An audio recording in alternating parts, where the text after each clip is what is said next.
100.5 FM. Get ready to feel the beats is about to get down.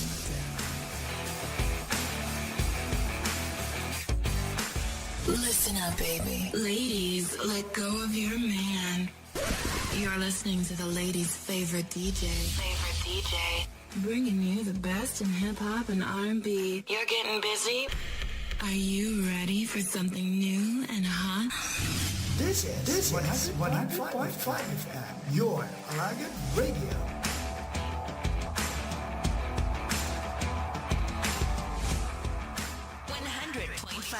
$100.5 FM. Huwag nailain pa. Lamiaw eh.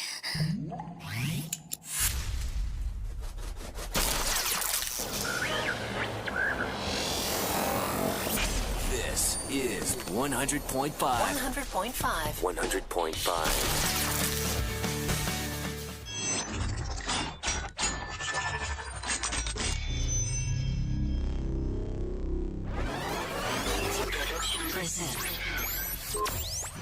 You're in the middle of non-stop good stuff on 100.5 FM.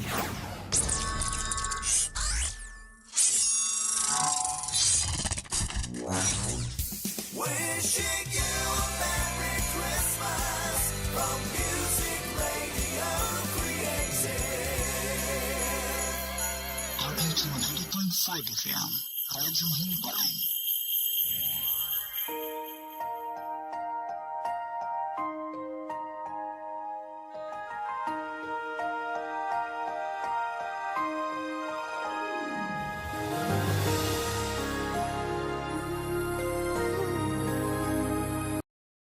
Abyan, welcome sa aton nga palatuntunan ang Ilonggo Daily Light from God's Word Radio Broadcast. Ginpatuhoy naton ini nga segment sa aton nga pagpamalandong sang pulong sa Ginoo sa mga kauturan kag mga kabyanan nga Ilonggo speaking dira sa Hinubaan, San Jose Sipalay, Kaliling Kawayan, Bulubulo Kawayan, Bantayan B, Kabangkalan City, dira sa Daan Banwa, and then sa Kamingawan kag sa Tapi, Kabangkalan City.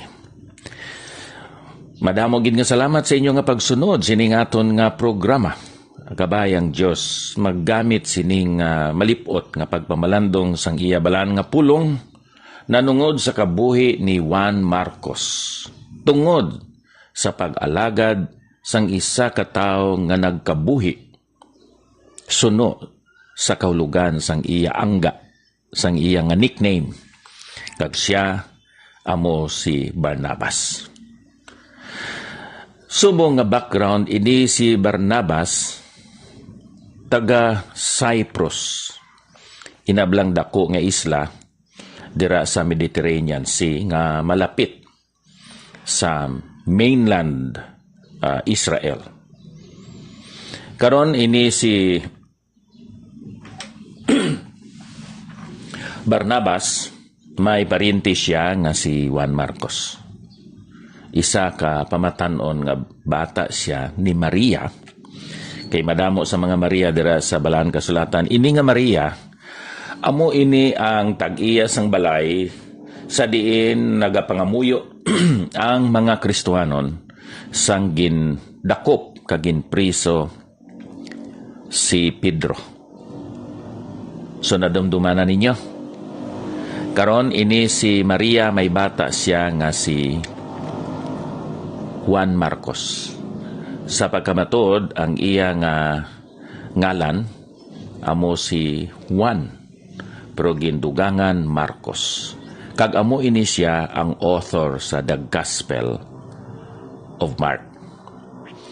Now, tungod sa ministry sang iya pariente nga si Barnabas, may maayo nga epekto sa kabuhi ni John Mark ang ministry of mentoring sa kay John Mark.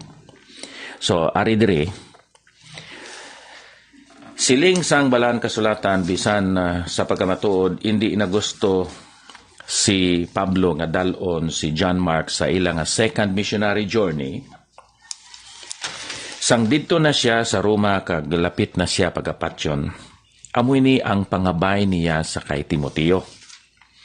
Nga pagabuhaton ni Timoteo, nanungod sa kay Juan Marcos. 2 Timothy chapter 4, verse 11. Ang background, si Pablo ato sa bilangguan, sa prisuan, sa Roma. Kagamuni ang sitwasyon dito sa Roma. 2 Timothy 4:11, si Lucas lamang ang kaupod nakon. Kuhaa si Marcos, kag dalha siya kaupod nimo.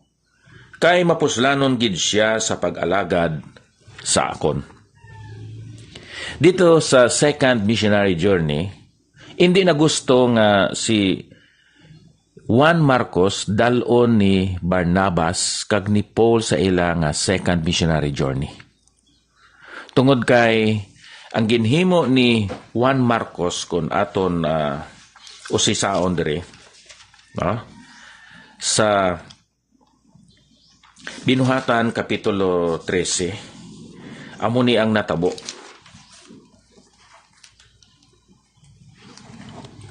Sa versikulo 13, karon si Pablo kag ang iya mga kaupdanan nagpalayag gikan sa Pafo kag nagdungka sa Perge sa Panfilia.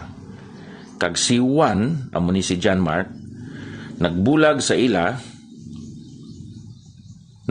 ila kag nagbalik sa Jerusalem. Amo ini ang eksperyensya nila ni Pablo kag ni Bernabe as far as John Mark was concerned. Ginbiyaan sila ni Juan Marcos kay siya nagpauli iya dito sa Jerusalem.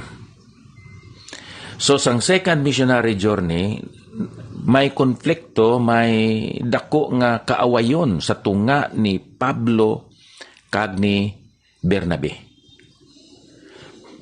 Wala gindala ni Pablo si John Mark, kag tungod sina ang ila kasuayon nagbunga nga nahimong duha ka gospel teams, so to speak, ang natuga. Si John Mark nag-upod siya sa kay Bernabe, and then ini si Pablo nagdala sa kay Silas. So duha na ang ila gospel teams. Pero sa ulihi, sang dito na si Pablo sa Roma, nagsiling siya sa kay Timoteo, kuhaa si Juan Marcos kay siya mapuslanon kag siya makaalagad, makabulig sa akon. Kung sa aton pa sa panalawsaw ni Pablo, ini si John Mark nahimo na siya nga hamtong malig-on kag hindi siya ma-discourage na bisan ano nga kabudlayan ang iya masugata. Much more nga dito masulod na sa bilangguan ini si Juan Marcos sa pagbulig sa kay Pablo. So nakita ninyo nga tungod sa ministry ni Barnabas, ang ministry niya nga amo ang pag-comfort kag ang pag-console sa kay John Mark, ang resulta si John Mark nahimo nga profitable. Now, ano ang resulta? Hindi lamang ang iya maturity, nahimo siya nga profitable. Ang iya nga ministry, nahimo nga productive. Tungod sa productivity sa ministry ni John Mark, subong nga resulta sa pagbulig sa iya parinti nga si Barnabas. Nabatian ni San Pablo ang mga nahimo ni John Mark. Kagamoy ng kabangdanan nga sa katapusan nga bahin sa iya nga pagkabuhi, gusto siya nga makig-upod sa kay John Mark nga sang una nagbulag sa ila nga ministry.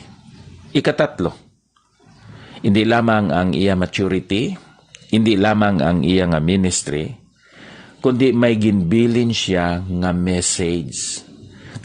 Ano ina ang iya nga message?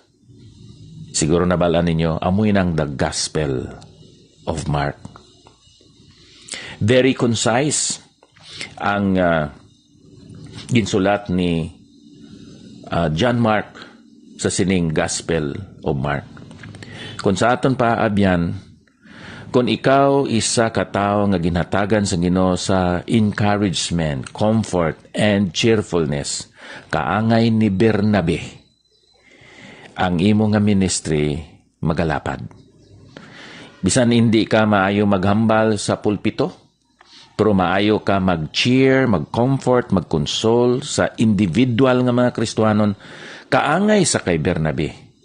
Ang epekto sa imo nga ministry mangin malapad, mangin productive, mangin successful. So the effects of Barnabas' comfort and consolation in the life of John Mark these were the effects.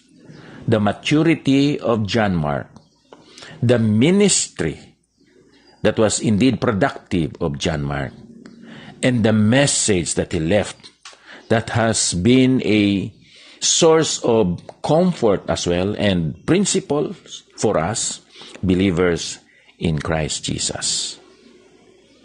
So bisan wala ka nagtukod o gingamit sa Ginoo nga magtukod sang simbahan, pero kung may individual or individuals ikaw nga gina-mentor, ginabuligan, ginapalig-on, gina-comfort sa panahon sang ila discouragements, wala ta kabalo nga may positibo gali ini nga epekto sa ila kabuhi kag sa kahimtangan sang iglesia as a whole.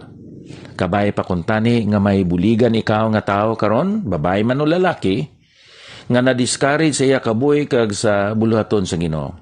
Agod nga mapadayon, mapalig-on, mapalapad ang testimony, ang witness sang maayong balita sa ila nga lugar. Diyos nga balaan, hindi ginamon ma-measure ang epekto, ang resulta, ang produkto sang amon influence kag sang amon nga impact pinagi sa amon mga pulong, sa amon mga gawi, sa amon nga mga kabuhi. Kabay pa kuntani nga imo gamiton ang mga Kristiyanon karon sa pag-encourage sa ila mga amigo, amiga na magpadayon sa pag-alagad sa imo. Sa ngalan ni Ginoong Hesus. Amen. Hasta lang kita diri mga kauturan sa naga-replay sini. Labi na gidira sa hinubaan, Nairil. Hasta lang kita diri. Mayong aga sa inyo, dira. Now, makadto kita sa pag-greet, no? Sa kay Arma, Sonha, or Sonja, ano bala ni Arms, pag-pronounce ni Malahay, Himalay. Good morning, Pastor. Have a nice day. Thank you. And same to you. Jimmy Perez, famoso. Mayang aga, Pastor, kag sa mga nagatanaw sini. Amen. Brother Ephraim Sibalya, kamusta? Good morning, Pastor. Sili niya, na? Duhapon dira sa inyo. Arnel Medes, Pastor Arnel Medes, good morning. Salamat sa imo nga pag-replay sining aton nga segments every day. Makadto kami buwas dito sa Gilungan kag magkandak sang service, no, sa panimalay ni Pastor Alonsagay. Ang Diyos magapakamayo sa aton tanan. Madamo gid nga salamat. No greater love is known, no greater love is shown, than when one lays his life down for a friend. But Jesus died for me when I was his enemy. A love like this I cannot come.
Jesus Christ,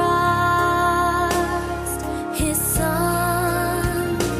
And now let the weak say, I am strong. Let the poor say, I am rich, because of what the Lord has done for us. And now let the weak say, I am strong. Let the poor say, I am rich, because of what the Lord has done for us.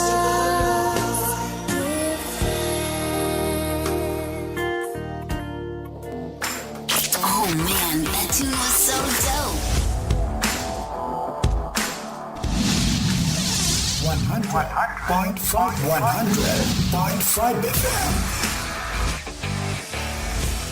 Get ready to feel the beats is about to get down.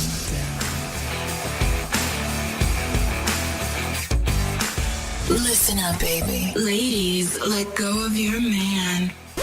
You're listening to the ladies' favorite DJ.